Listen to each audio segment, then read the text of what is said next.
Sejarah singkat negara Turki. Republik Turki adalah sebuah negara kesatuan dengan sistem presidensial di kawasan Eurasia. Wilayahnya terbentang dari semenanjung Anatolia di Asia Barat Laut hingga daerah Balkan di Eropa Tenggara. Turki berbatasan dengan Laut Hitam di sebelah utara, Bulgaria di sebelah barat laut, Yunani dan Laut Taiga di sebelah barat, Yosia di timur laut, Armenia, Azerbaijan, dan Iran di sebelah timur, Irak dan Suriah di tenggara, dan Laut Mediterania di sebelah selatan. Laut Marmara yang merupakan bagian dari Turki digunakan untuk menandai batas wilayah benua Eropa dan benua Asia, sehingga Turki dikenal sebagai negara transkontinental.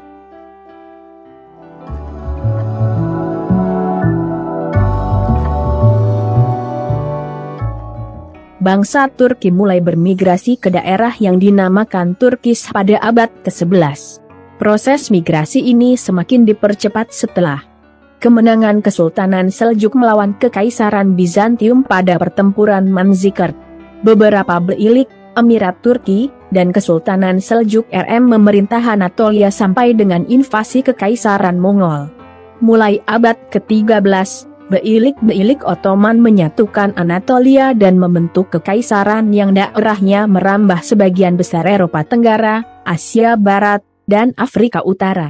Setelah Kesultanan Utsmaniyah runtuh setelah kalah pada Perang Dunia I dan masalah internal, pemberontakan gerakan Turki Muda dan pemberontak bangsa Arab, sebagian wilayahnya diduduki oleh para sekutu yang memenangi Perang Dunia I. Mustafa Kemal Atatürk kemudian mengorganisasikan gerakan perlawanan melawan sekutu. Pada tahun 1923, gerakan perlawanan ini berhasil mendirikan Republik Turki modern dengan Mustafa Kemal Atatürk menjabat sebagai presiden pertamanya. Ibu kota Turki berada di Ankara, namun kota terbesar di negara ini adalah Istanbul atau Konstantinopel, dahulu merupakan ibu kota dari Kekaisaran Bizantium dan Kesultanan Utsmaniyah. Disebabkan oleh lokasinya yang strategis di persilangan dua benua, budaya Turki merupakan campuran budaya timur dan barat yang unik yang sering diperkenalkan sebagai jembatan antara dua peradaban. Dengan adanya kawasan yang kuat dari Adriatik ke Tiongkok dalam jalur darat di antara Rusia dan India, Turki telah memperoleh kepentingan strategis yang bertambah pesat. Turki adalah sebuah negara republik konstitusional yang demokratis, bersatu bersistem republik presidensial sejak era Presiden Recep Tayyip Erdogan. Turki telah berangsur-angsur bergabung dengan negara barat Uni Eropa, namun keanggotaannya masih ditangguhkan, sementara di saat yang sama menjalin hubungan dengan dunia timur. Negara ini merupakan salah satu anggota pendiri PBB, Organisasi Konferensi Islam, OKI, UT dan OSCE, serta negara anggota Dewan Eropa sejak tahun 1949 dan NATO sejak tahun 1952.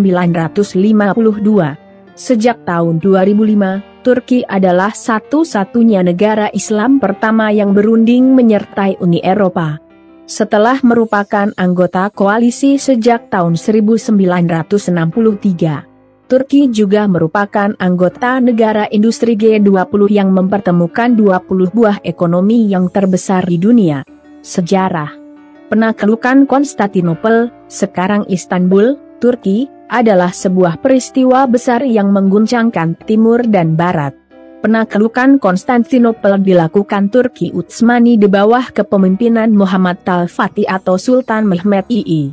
Dengan mengalahkan Kekaisaran Romawi Timur, Konstantinopel dulu merupakan kota paling penting di dunia pada abad pertengahan, karena letak strategisnya dalam perekonomian maupun politik dunia. Peristiwa ini telah dikabarkan Rasulullah SAW sejak ribuan tahun lalu, dan berhasil diwujudkan pada tahun 1453. Sosok penakluk yang berhasil mewujudkannya adalah seorang pemuda yang juga telah dijanjikan Rasulullah SAW, Sultan Muhammad Al-Fatih. Jarak Nabi SAW dengan peristiwa bersejarah itu adalah 781 tahun, hampir 8 abad. Sebuah jarak yang tidak bisa dikatakan sebentar. Dan sepanjang masa itu, tak berbelang jumlah mujahid yang menorehkan sejarah panjang mewujudkan janji sang Nabi. Tapi sebelum membahas peristiwa penaklukan yang prestisius itu, ada baiknya jika kita mengurai satu persatu. Apa yang seharusnya kita ketahui? Semacam apakah kota Konstantinopel, bagaimana kaum muslimin mengatur strategi untuk menaklukkannya? Siapa sosok pemuda yang bergelar Al-Fatih yang berhasil menaklukkan kota itu? Konstantinopel berdiri sejak zaman Yunani kuno. Jauh sebelum Masehi, adalah seorang Yunani, cerdik, tangkas dan pandai, bernama Bizas yang ingin mendirikan sebuah kota. Tapi ia bingung akan mendirikan kota itu di mana. Akhirnya Bizas meminta petunjuk pada pendeta orakel Delphi yang bertugas di kuil dewa Apollo di kota Delphi, Yunani. Apollo adalah nama salah satu dewa dari sekian banyak tuhan bangsa Yunani kuno. Dari pendeta itu, Bizas mendapat petunjuk untuk mendirikan kota di depan si buta. Meski tidak paham apa yang dimaksud sang pendeta, akhirnya Bizas berlayar saja mengarungi Laut Aegea, perairan Yunani. Sampai suatu saat, tibalah Bizas di Selat Bosporus. Selat ini kecil saja, memisahkan daratan Eropa dan Asia. Waktu itu di pesisir timur Bosporus, di sisi Asia atau Anatolia, telah berdiri salah satu kota milik Yunani bernama Halsedon yang sudah cukup ramai kala itu. Nah, disinilah Bizas memahami apa yang dimaksud dengan si buta, yaitu Halsedon yang buta akan tanah di seberangnya, yang hanya berjarak sekian mil saja di seberang Bosporus sisi Eropa, yang sangat strategis dan jika dijadikan markas akan berkembang jauh lebih superior. Lalu Bizas mendirikan kota dengan nama Bizantium yang dinisbatkan pada namanya. Zaman berganti, Imperium Romawi yang merupakan versi baru dari Yunani kuno, berkuasa dengan ibu kota Roma. Imperium besar ini mencapai keemasan pada masa Kaisar Augustus, 27 sebelum Masehi, 14 M, setelah mendamaikan perang saudara yang berlangsung puluhan tahun. Saat itu wilayah kekuasaan Imperium Romawi telah mencapai tanah Palestina. Pada masa Kaisar Augustus ini, lahirlah Nabi Isa AS di Palestina dan diangkat oleh Allah sebagai Rasul untuk kaum Israel dan bangsa Romawi yang menguasai Palestina. Saat itu, Nabi Isa AS diutus Allah untuk menyampaikan risalah tauhid dan menyeru menyembah hanya pada Allah yang Maha Esa. Ajaran Nabi Isa AS berkembang saat Imperium Romawi berada di puncak kejayaan. Lalu Kekaisaran tampuk berpindah pada Kaisar Trajanus, 98-117 M. Luas wilayah Romawi pada masa ini telah mencapai 6,5 juta kilometer persegi. Membentang dari Armenia, tanah Armenia sekarang, Republik Armenia, Yosia, Azerbaijan, Babilonia, Irak, Yordania, Lebanon, Turki, Bizantium, hingga mencapai daratan Britania Raya. Pesisir utara benua Afrika yang berhadapan dengan Laut Mediterania, Maroko, Libya, Mesir, Aljazair, Tunisia, juga masuk dalam wilayah Romawi.